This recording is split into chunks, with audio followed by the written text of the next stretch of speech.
Este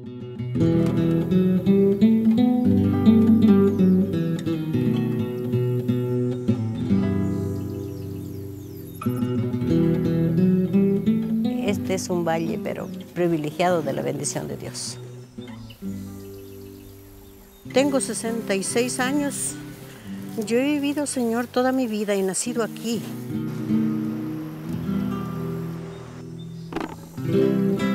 No hay más vida mejor que la del campo. Nosotros acá en Huancabamba hemos vivido de lo mejor. No ha habido ningún problema entre vecinos ni con foráneos, pero ahora estamos viviendo una crisis de enfrentamiento por estas empresas que han llegado.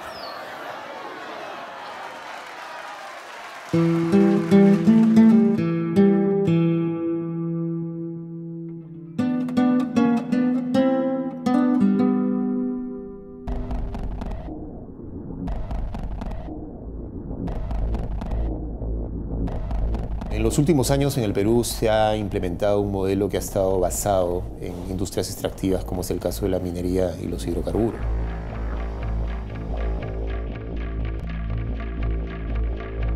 Hoy en día en el Perú más o menos 20 millones de hectáreas, lo que significa aproximadamente un 16% de todo el territorio nacional, está ocupado por concesiones mineras. Este crecimiento se ha dado con un marco legal muy favorable para las inversiones y cada vez ha ido creando situaciones mucho más favorables para las empresas y mucho más desfavorables para las comunidades. Por lo tanto, hay una presencia minera en varias regiones del país y efectivamente la presencia de la minería ha causado impactos ambientales muy, pero muy importantes. Hay tres casos emblemáticos de impactos ambientales fuertes. Uno es el caso de Cerro de Pasco. La ciudad de Cerro de Pasco se ha tenido que ir desplazando en la medida que la mina ha ido creciendo y hoy en día se habla incluso de la necesidad de reubicar toda la ciudad de Cerro de Pasco, ¿no? El otro caso emblemático es el caso de Loroya, que es el caso de un complejo metalúrgico que han generado que la localidad de Loroya esté considerada como una de las 10 ciudades más contaminadas del planeta. Hay definitivamente un problema grave de salud ambiental. El caso de Yanacocha, una de las principales productoras de oro en América Latina, y es una empresa que ha ido creciendo en los últimos años hasta ocupar una buena parte de varias provincias, del territorio de varias provincias de Cajamarca, produciendo varios impactos ambientales importantes, sobre todo en el tema de recursos hídricos, y también una disputa abierta por el control y el manejo de tierras con las comunidades campesinas, las poblaciones rurales de la región Cajamarca. Digamos, frente a esta situación de crecimiento caótico, desordenado y que cada vez invade más territorios de parte de la minería y los hidrocarburos, las poblaciones y varias instituciones defensoras del ambiente, de derechos humanos, están planteando este tema de dónde sí minería y dónde no minería.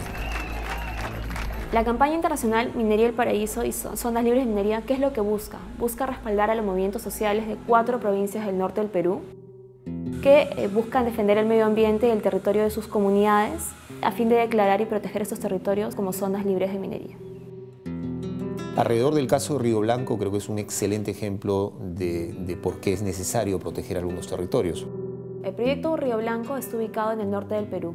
Afectaría 4 provincias, Ayabaca y Huancabamba en Piura y Jaén y San Ignacio en Cajamarca. El 25% del territorio de las 4 provincias está bajo concesión minera. El proyecto Río Blanco está en las zonas de Ayabaca y Huancabamba desde el año 2003. Se instaló en tierras de comunidades campesinas que son Llanta y Segunda y Cajas, sin tener la autorización legal de estas comunidades, que son propietarias de los territorios y sin siquiera consultarles. El proyecto se viene desarrollando en su etapa de exploración y ha realizado una serie de perforaciones y de desarrollarse plantea una mina a tajo abierto que extraería cobre y molibdeno. Este proyecto se contrapone a una alternativa de desarrollo en estas zonas cuyos territorios tienen un alto valor ecológico, ambiental, sociocultural que debe ser protegido. La región de Piura depende exclusivamente de la disponibilidad de agua que proviene de la zona andina. En la región costera se encuentran los bosques secos de algarrobos y en su zona andina se ubican bosques de neblina y jalcas o páramos.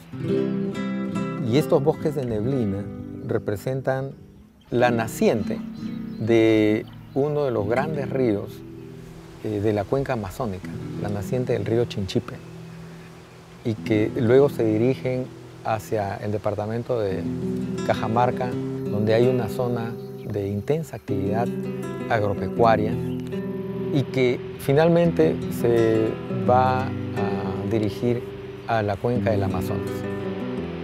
La empresa ha inclusive ya generado contaminación en las nacientes de las aguas de los ríos que se generan en esa zona y que ha exigido inclusive sanciones de parte de las autoridades competentes en el Perú. Es el caso de una multa que ha recibido de parte de Ocinermin. Si ya la empresa está contaminando en este momento en una zona con tan frágil ecosistema, generadora de fuentes de agua importantes para toda la región Piura y para el norte de Cajamarca, Jaén y San Ignacio, esta provincia, ¿qué podemos esperar en la etapa de explotación?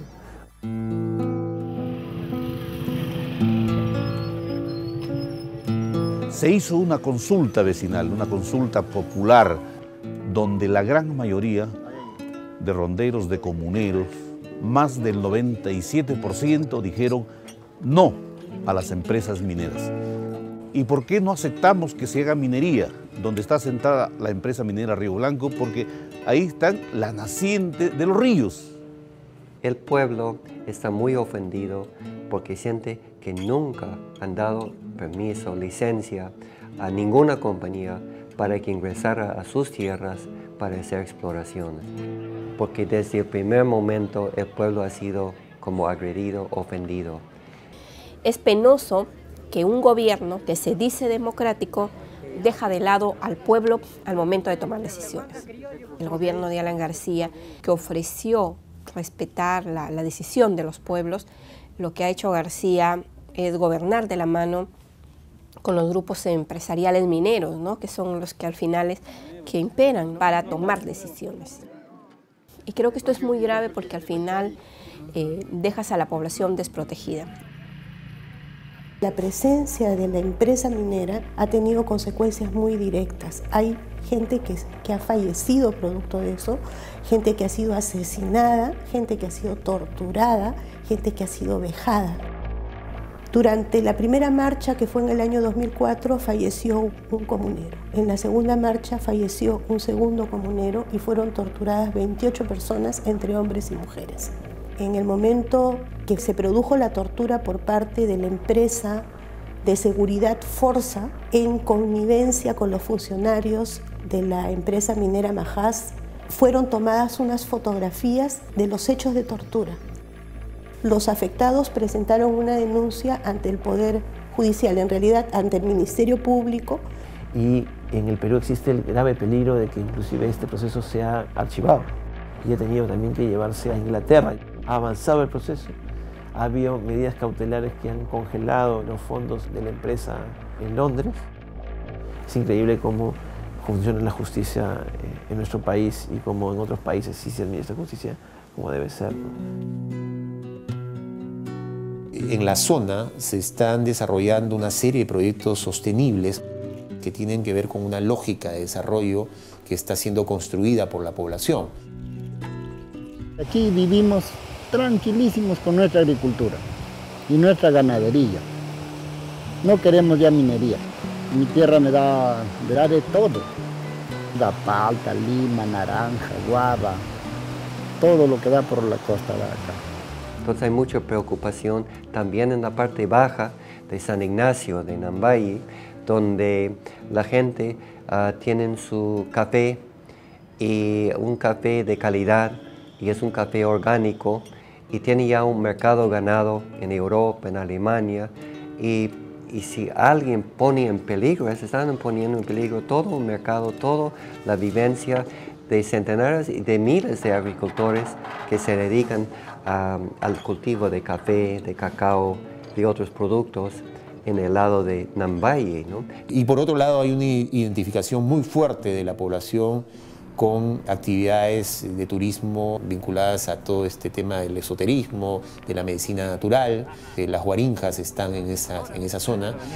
Se está generando una dinámica muy interesante de turismo sostenible hacia la zona, que forma parte de la visión de desarrollo que las poblaciones están tratando de construir, y además generan una identidad muy fuerte con la tradición cultural de la zona, ¿no? Entonces, sin duda, el tema cultural también es un aspecto a tomar en cuenta alrededor de este conflicto.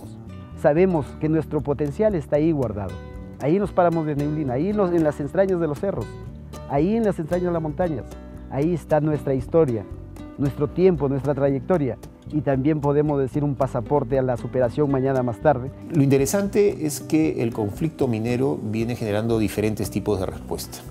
Y poblaciones, con sus autoridades locales, están desarrollando un conjunto de iniciativas que creo que hay que subrayar. Y, por ejemplo, un municipio como es el municipio de Carmen de la Frontera ha desarrollado una experiencia de zonificación económica y ecológica.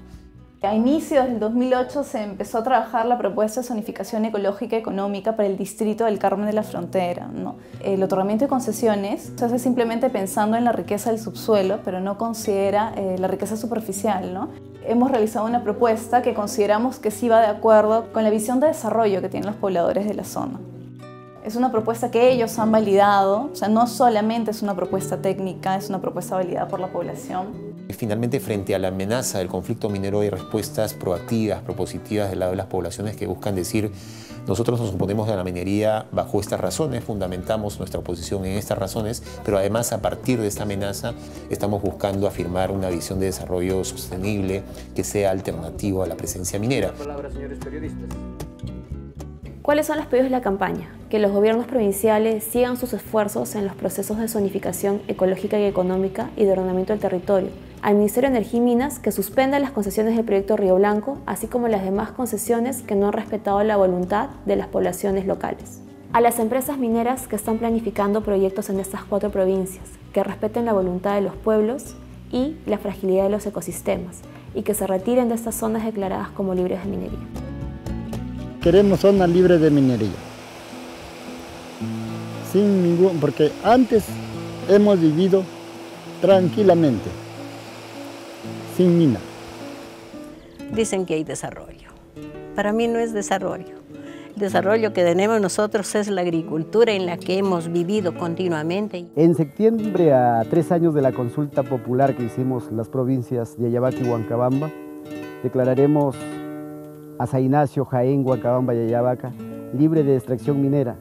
Los gobiernos, sea quien sea, deben de respetarlo para que así digamos que estamos en un país donde se respete el Estado de Derecho y hay democracia.